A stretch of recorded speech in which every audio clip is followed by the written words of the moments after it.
Dreams. We're all born with them. Dreams of adventure, of finding a sense of purpose, meaning, of reaching our full potential. And wherever your dreams take you, your journey starts with UAC.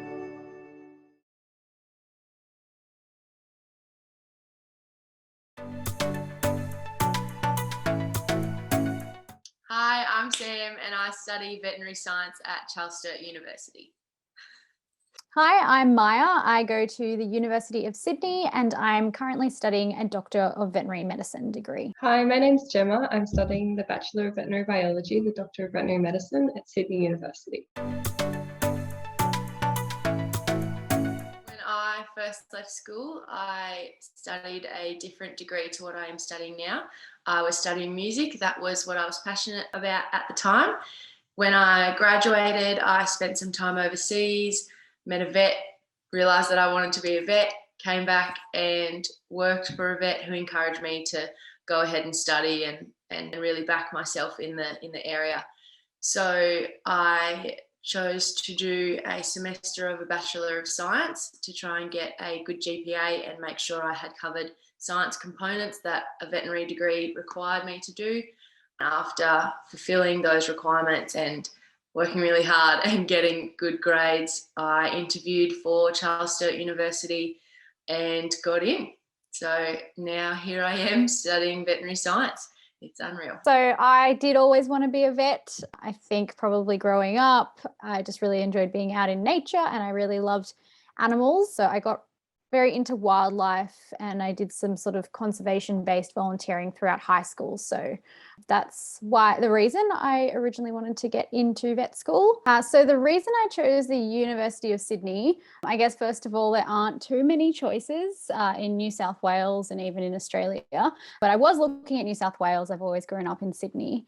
And the other option is Charles Sturt University in Wagga. And I also knew that I really wanted to take a gap year. So I really love traveling. And that was something that was always on my radar. So when I went to apply for both vet schools in New South Wales, I realised that I couldn't defer my application if I got accepted into Charles Sturt University in Wagga. So I thought I'll start with Sydney. If I don't get in, then I can apply for CSU the following year during my gap year and hopefully get in for the following year. But I did get into Sydney. I could defer that one. And so it's sort of, I guess it made my decision quite a bit easier. I didn't have to pick and choose. I was really happy going here. It's ranked very highly in vet schools as well. I think it's like number 12 in the world. So I was, perfectly happy staying home. So I did always consider other things. My parents were kind of pushing me towards engineering. I was always really interested in science, but the option of veterinary science was always there because from a young age, I really liked animals. But I did some experience at the RSPCA, some volunteering, and then I kind of just realised that's where I want to be. When considering studying veterinary science, I knew that I wanted to go to a university that was really practical based. I work best hands-on, and being able to take theoretical knowledge and apply it and not having to wait 4 years to be able to do that was something that I really looked for. I applied to universities in Queensland and Charles Sturt here in New South Wales, knowing that I really wanted to go to Charles Sturt simply because they are very practical based. From first year, I knew that I would be down in the cattle yards and at the equine centre and in anatomy labs. So that was really important to me because that's how I learned best. For Charles Sturt down in New South Wales, they wanted a written component. They asked you one question that you had to write an essay about, and then they asked you for personal background, which you also had to write about.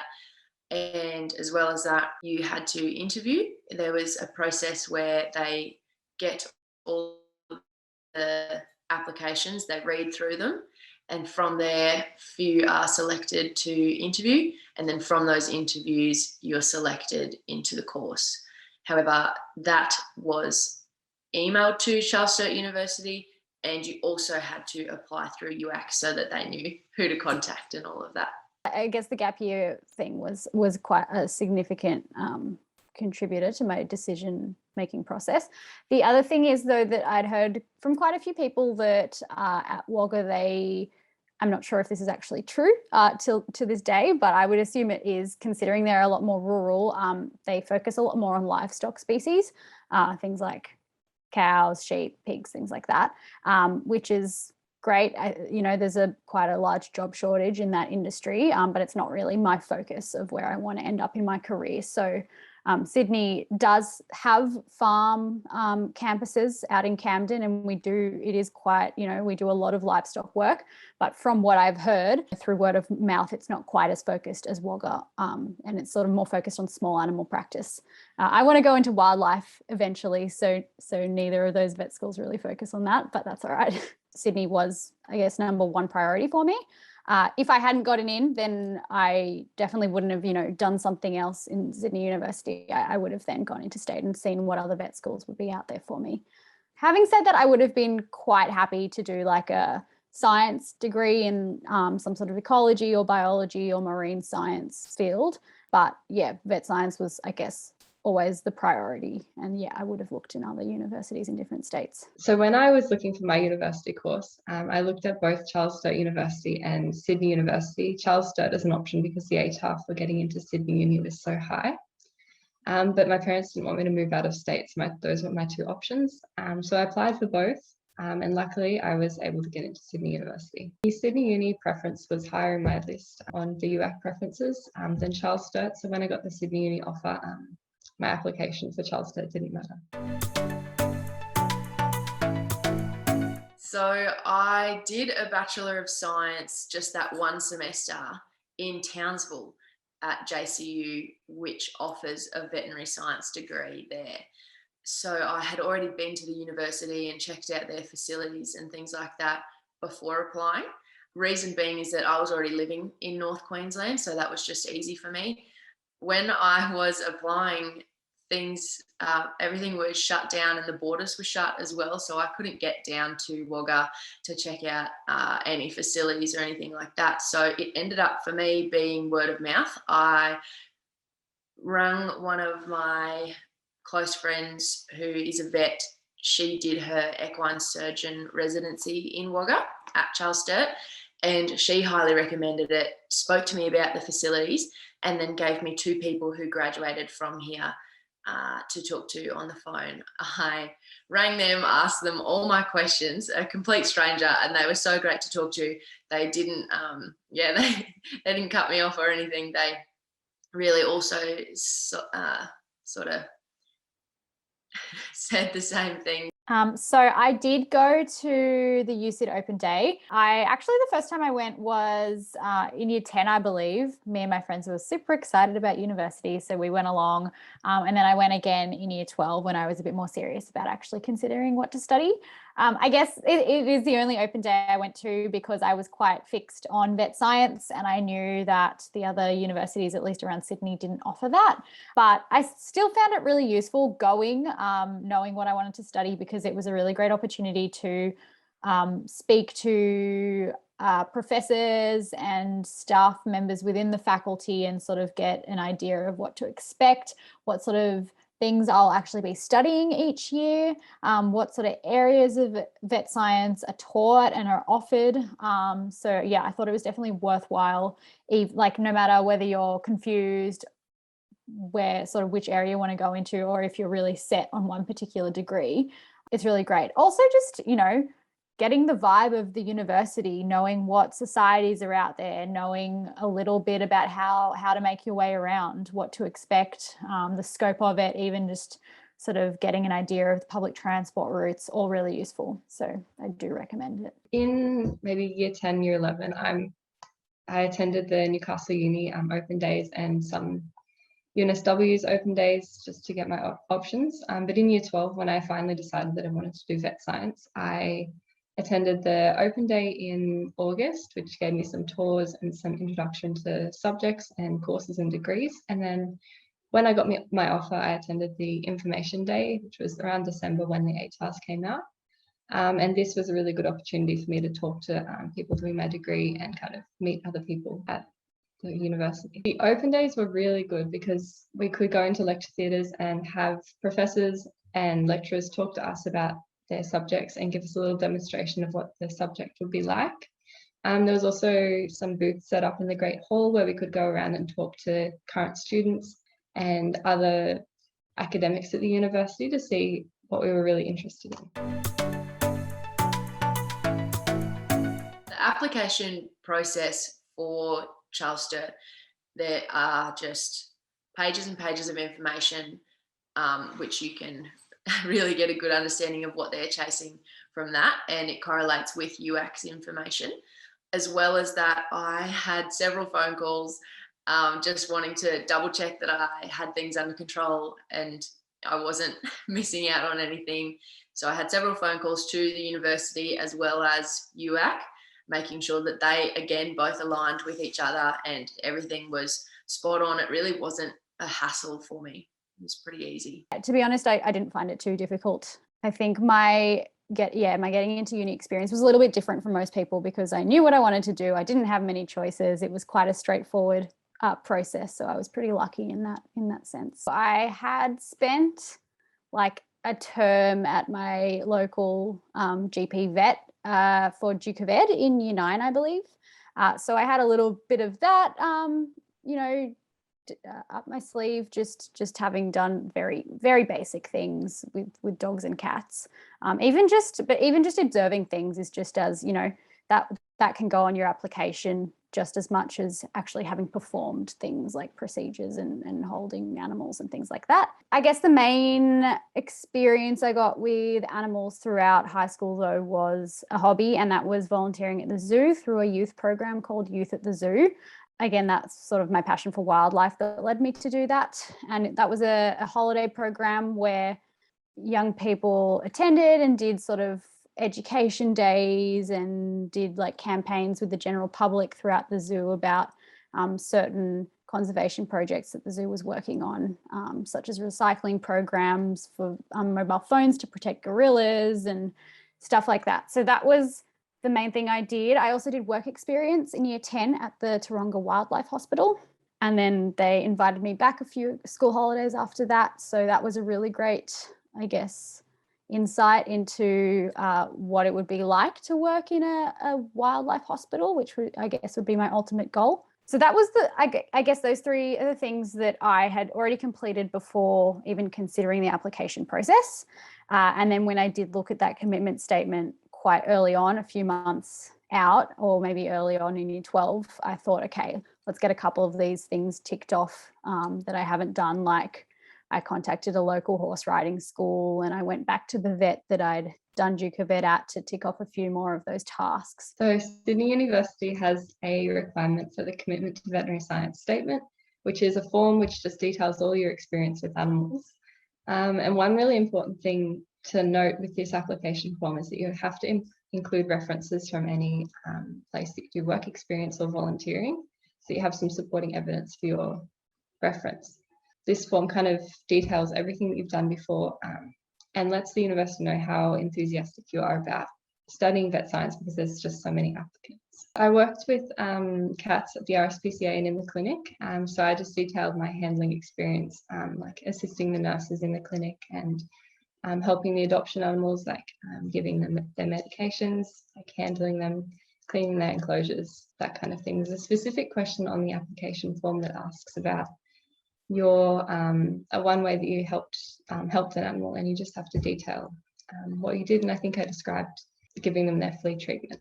It's just like a simple little situation where you think that you could best demonstrate your experience. The UAC application was completely fine, really simple to use, and it was good that we had a couple of opportunities and reminders to put in our application before the cutoff date, because it's really easy to miss those dates. The UAC website also told us when our commitment form had to be in, so that was a constant reminder. Every time I'd go and have a look at my preferences, I'd see the date that I had to have my application in for, to make sure I didn't miss it, because it's really easy to miss something like that.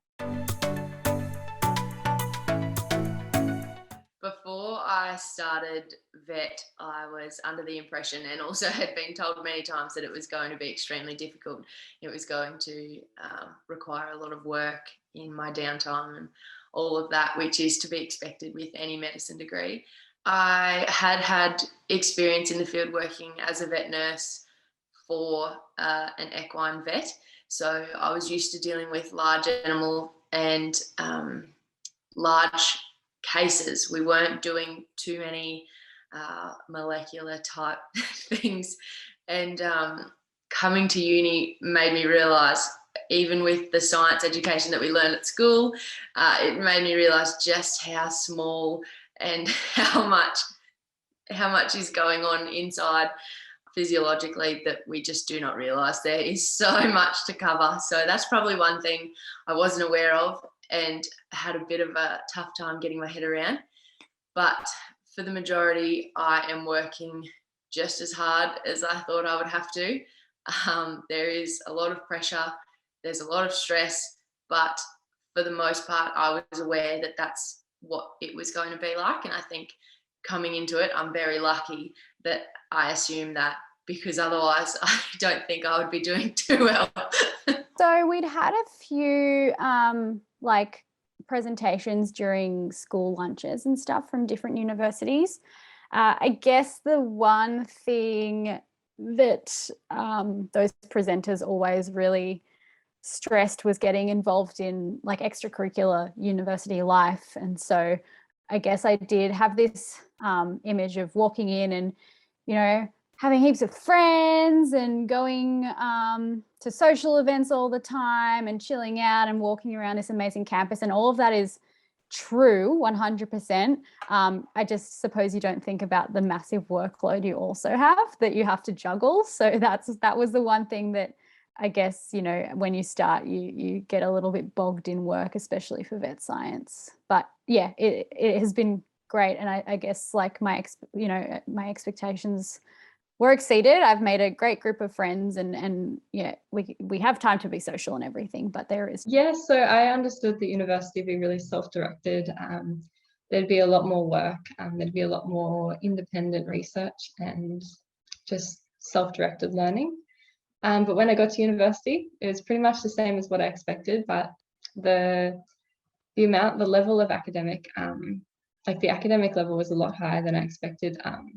Like in high school, you go through and like when you get if you get like a 70%, you think, oh, you know, I could do a bit better. But in university, if you get a 70%, that's really good. Like the academic standards are a lot higher, which was something that I didn't really expect. It's a bit of a surprise for me. One example when it comes to the way Charles Sturt educates their vet students that I can think of is, again, the hands-on component. I more so expected to be told what to do, be taught what to do theoretically, and then have to perform that. Whereas really, if we are doing something practical, let's say we're in the anatomy lab doing some dissections, and I have seen this done because we've learnt it in class, but now that it's in front of me, I can't do it, or I don't understand, or I'm confused as to what muscle is where. Our lecturers, just have really decent ways of getting you to remember what's where and to think differently about what might occur in certain places physiologically. And also, I guess, I remember one time there was the sacrotubial, I think, ligament, and there was it was just very complicated to find while dissecting.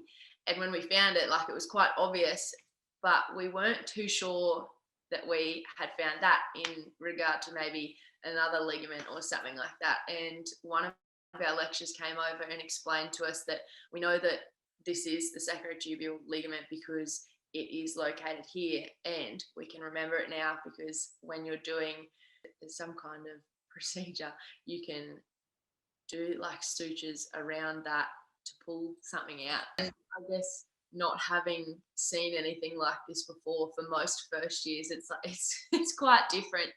And sometimes the lecturers, they'll tell you, oh, this is important because when you're in surgery, this can happen, and you need to know this and this and this, and we can't quite picture it because we don't know the surgery that they're talking about. So they get out a texter and they draw all over the place, and then at the end of it we're like, oh, okay, like now we can understand what you're saying. So it's really helpful.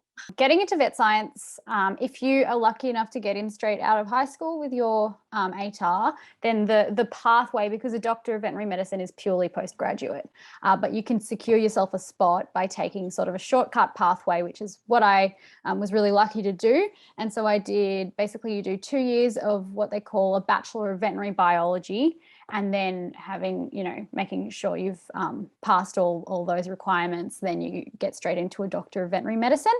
And then that's where you do a further 4 years in postgraduate. If you don't get in straight away out of high school, which is very common, and, don't get disheartened if you don't, then you can do, it's very common to do, for example, a Bachelor of Animal and Veterinary Bioscience, which is it's a Bachelor of Science, majoring in Animal and Veterinary Bioscience, and then doing postgraduate vet. It just takes an extra 1 or 2 years. You can also just do a general Bachelor of Science in whatever you want, or a Bachelor of even Arts. It doesn't matter what you do. And then you can get into postgraduate vet. So generally with that, it just takes 8 years instead of the 6 years that my pathway was. So I guess the first 2 years of undergraduate were quite different. First of all, they were a little bit more flexible in that I got to choose things like electives, like an average university student does. But I didn't get to do, because I went through that stricter Bachelor of Veterinary Biology, Doctor of Veterinary Medicine pathway, I didn't get to do extra units like open learning environments that other university students do, and interdisciplinary projects and stuff. So it was still a little bit different, I suppose, than the average student's undergraduate university experience, but pretty similar. The other thing is that I was with all the classes in those first 2 years were, I guess, with general science students. So we did much more general introductory subjects like biology, chemistry, statistics, things like that, where we were pooled with a bunch of students studying a bunch of different things. Then going into Doctor of Veterinary Medicine, suddenly your cohort is really small, has like 100 people, and you've only with the same people doing a Doctor of Veterinary Medicine who are in the same year as you, which currently for me it's first year. So that's probably the main difference between the two. And workload is a lot different every time, every semester. I think it can't get worse than this, and it does. So yeah, every time it just, workload increases a lot, and there's more and more to remember, but we're almost halfway through, so we'll get through it. When you start and you think you've got 6 years ahead of you, you think you've got plenty of time to be a total expert by the end and know everything. I'm almost halfway through and I feel like I know absolutely nothing. So I think that's the main thing that's changed, like sort of, I guess, a need to accept that by the time you graduate, like, vets are obviously very knowledgeable professional people, and a lot of that obviously comes from being in the workforce past university. I just need to sort of wrap my head around the fact that I'm not going to learn nearly as much as I need to know while I'm at university. I think that's probably the main thing that I've come to realize. So, I mean, this year and last year have been completely different to how I could have ever imagined it to be with the pandemic. University life is completely online at the moment. But last semester I had a really amazing semester where everything was in person, and I was mostly surprised. It was my first time in the lab. I didn't expect the labs to be as self-directed as they were. In school, you have the teacher hanging over you telling you how to do every step, but in a university, they give you the instructions and then they just let you go and you do it by yourself pretty much. And that was quite surprising to me because it was my first time in a lab in my second year, which was crazy. I was a little bit lost my first time because I'd missed all of the basics in first year because we were online. But I really enjoyed my anatomy labs. They were really interesting. We got to walk around to all the stations and observe all the animals that were set up for the specific body system that we were studying at the time. I had a lab that was like a biology cells lab. And it was really interesting because we got to look at everything at a cellular level using all the equipment, like using the spectrophotometers and microscopes and all that really cool stuff, which was a learning curve because in school you never really get to use that kind of equipment. We're all at different stages, and coming in, the most imperative thing, I guess, is to learn very quickly how to handle the domesticated animals that we're most likely going to be dealing with most regularly. So cats, dogs, horses, cattle, sheep. And within our first semester, that's a really big focus, is to learn how to properly handle them stress-free, or like with minimalized stress. So that's really interesting. You all get to help each other. Some people are good in some areas where others aren't, and then you might be doing something else and that person is really good in that area, whereas the others aren't again. So it's all very different. There's also a theoretical component, well, a big theoretical component, but there's also a big focus on molecular biology and microbiology and all of the chemical messages that go on within all animal bodies. So it's really important that you sort of hit the ground running and understand that to be able to grow.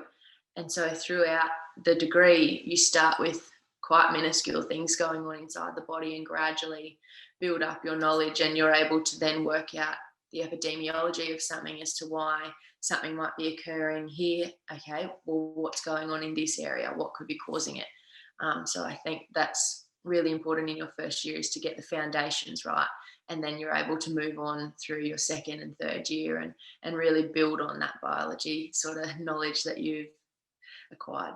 So the subjects that you do in first year, we've got pretty much a practical unit where we get to learn the really hands-on things with animals, like how to do a physical exam on animals, how to prepare for a surgery. That's the unit where we go out and learn how to handle large animals, like how to safely approach a horse, or how to, restrain a sheep if you have to do that, things like that. So that's like the more practical unit, which I think everyone finds really fun. And then there is a research unit where you learn how to look at research papers, how to analyze them properly, how, things like biostatistics, stuff like that. And then there's the big scary unit that is where you learn anatomy, histology, physiology, and that's kind of the big theory thing that you spend the vast majority of your hours studying.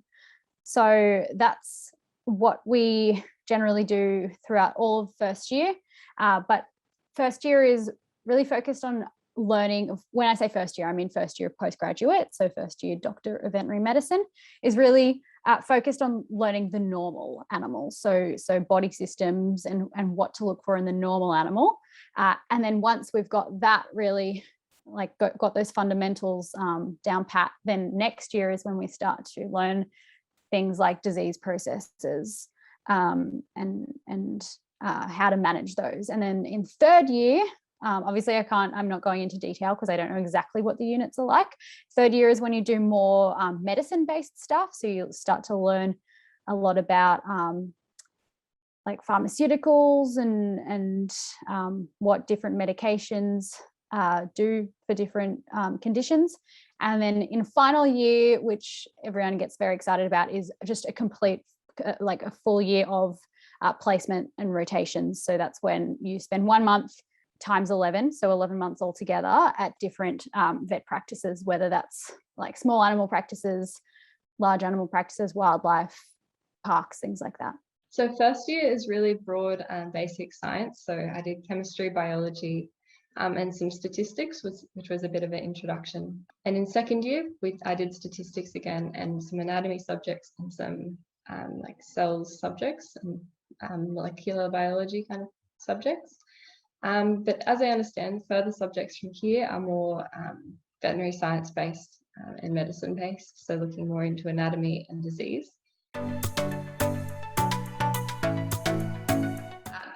First semester, everything was normal. We were all in class, no masks or anything like that. We were able to do all of our handling pracs, all of our classes were face to face. It was great. We were all able to go socialise and throw all of the parties and all of that kind of stuff. But then second semester came along and we started face to face. But now everything is online. It makes it a little bit difficult for anatomy labs to be complete because you're not there doing any dissections yourself. But in saying that, those components that would be really difficult to do online, the university is so, like, they're really experienced in online presentation and stuff like that. So I think they've got a really good handle on it. I feel quite lucky if there's a time at all for things to be online, and you know, if it's going to happen, then I feel quite lucky that this is the semester it's happened, because my anatomy lecturer is so prepared and very able to get our learning across to us without too much struggle. There's not too many students I know who are really struggling. There's always ways around it, and they have so many resources that they've given us. So it's been good in a not so good time. Actually establish friends. And then as soon as COVID hit, I had that sort of support network, and even strengthened it throughout COVID, which was really, really lucky. But I suppose in the first year, as I already mentioned, because we were sort of mingling with a lot of other people from different degrees, I had quite different like social networks than what I do now. And now it's pretty much just vet students. But yeah, I guess living far from university, I probably didn't spend as much time on campus as a lot of other people did who may have moved from further away or just moved close to university, you know, to get in amongst, I guess, more social uni life. So yeah, first year, probably most of my friends I met in classes. Then second year, COVID hit, and we were still lucky that, you know, throughout lockdowns we couldn't do it, but we most of the time have been able to still go to our Camden practicals on the basis of education allowing it. So that's where I sort of started to become a lot closer with vet students specifically, and still had like 1 or 2 days a week where we were in class socializing, but we were sort of doing really fun activities. Sorry, in class learning, I should say. But we were doing really fun activities and socializing while that was happening. So I guess I'll just add that, having had that like year to meet people means that even while university wasn't face-to-face, and most of it still isn't, most of my friends will meet up like at least once a week, like going to the beach or, you know, going for a picnic or going to the pub or something near university. So that has been really helpful, to keep each other sane, to have people to complain about when things are getting tough, to ask questions, stuff like that. So there are practicals where we are learning anatomy with, you know, for example, cadaver, so like a dog or something, where usually we would each have our own and we would be doing dissections and looking at muscles and blood vessels and things like that. Those have been online, so that's been quite difficult. We've luckily have a really amazing anatomy teacher who films them really well, explains everything very well, but it is very different seeing it on your screen, knowing that you're going to have to, you know, operate on these one day and you've never actually touched, you know, this particular you know, you've never opened up a leg or whatever it is. So that's been tough, not being able to actually go into the main university campus and do anatomy practicals. But having been, as I said, we have been going to Camden and doing our livestock pracs, which is basically just like animal handling rather than really like the nitty gritty of anatomy. So because those are out in the open on fields and things like that, they've been all right. Currently we have to wear full PPE to do them. So we have to have like gown, gloves, safety goggles, P2 masks. It makes it quite difficult to do things like that. And especially on hot days, it's not very pleasant, but we're all, I guess, grateful that at least we can do the pracs rather than just miss out on them, which we did for a little bit earlier in the semester. So I guess we're just happy to be back. for a bit of it. So my uni life, as it's been online, has been quite self-directed and just being really organised, making sure that I'm getting all my lectures done for the week, doing all the required readings. But when it was in person last semester, it was really nice. We had labs in person, could meet people and talk to people, which was amazing. We get to actually meet people in my degree.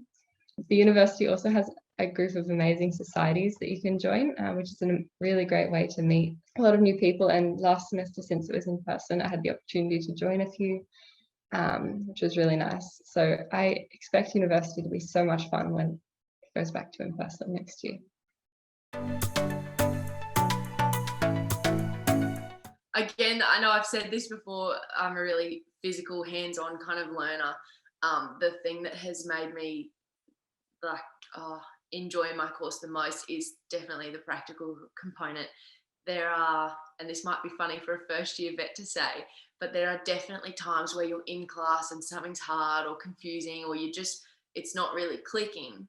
And you just think, oh, how am I ever going to get this? Why am I here? Am I smart enough to be here? And you really sort of get yourself down. And then that afternoon, you have a prac down at the equine centre and you just have a really good win. And you remember, you're like, okay, this is why I'm here. This is why I'm doing this. I love this. I'm grateful. And yeah, for me, that's probably the best reminder and as to why you work so hard. So I really like that. So I'd say the best aspect of being at university is meeting people who have the same interests as me. You know, I love my other friends that I met in high school and family friends and stuff, but it is quite different to have friends that want to go into the same career path as you and have very similar hobbies and things like that. So that's been the best part of it, I'd say. I've honestly really enjoyed learning the broad range of subjects that we get offered, because we're not just learning like in school you'd learn like English and you do maths and you do biology, but here you can do a really specific subject. Like I just did a subject on cells last semester. So I've just really enjoyed how broad the knowledge is that you can just learn. For vet science, I've never thought about quitting or changing or anything like that. I have taken time off. Like I've had quite a few years out of school to try different things and search for what I'm really passionate about. And I mean, I've found it, and that's just me. So personally, I've never had a doubt that I would change course or anything like that. I'm pretty determined to get it done.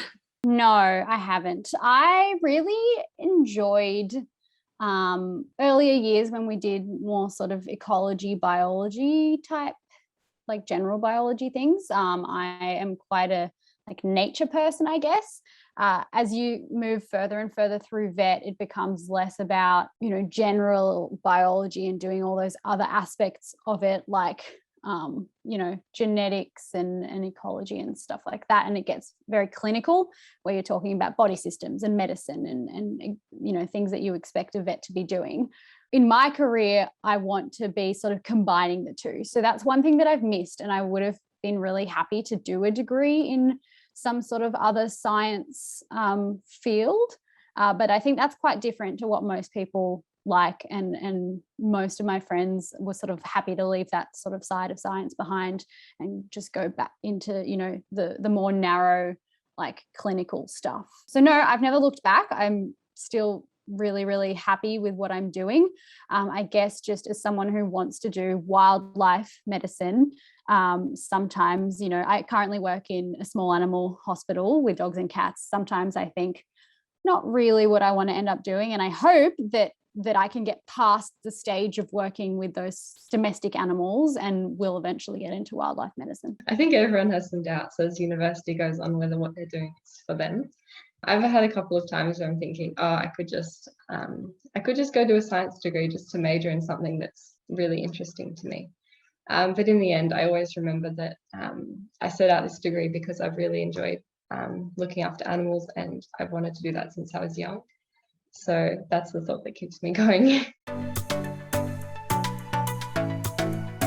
When I graduate, I'd like to work in a mixed practice just to get my smallies and my largies the basics and the fundamentals down pat for a graduated vet. But after a year or two, I would like to specialise in large animal, particularly equine. But I would love to go and spend some time in the territory preg testing during that season. So I think anything large animal, I'll be really happy. But yeah, my main focus at the moment is to get really good with equine especially, but knowledgeable in all parts. So if anyone anywhere where I was had some trouble with something, I'd be able to do something about it, do like the main job a vet is asked to do. A lot of people sort of know, they graduate and then they're going to do that and then they're going to try that. I don't really know exactly what's going to happen when, or what I want to happen when, but eventually I'm most interested in wildlife and zoo animal medicine. I really want to contribute to conservation ultimately. So I think if I can do that in like as a vet, working with researchers and conservationists and things like that, that would be awesome. Seeing guest speakers who are working in, different wildlife hospitals, or seeing vets out in the field doing, like along with groundbreaking researchers, that would be super exciting for me. I hope to be able to travel with my job somewhat. And I also hope to, I guess just as long as I maintain a work-life balance, then I'll be happy with any sort of wildlife position, I suppose. So you graduate from university and you're qualified as a vet.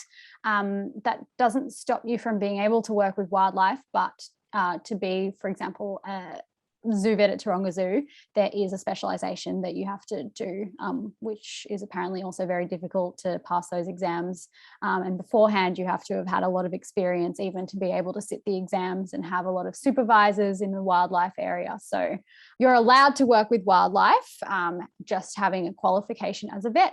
But if you really want to sort of take it the step further, then you do need to do extra study, extra exams, and you can decide to be a cardiologist or an internal medicine specialist or a surgery specialist, exactly the same as in human medicine in animals as well. So I'm from regional New South Wales, so my hope would be to go back to regional New South Wales and work there for a bit.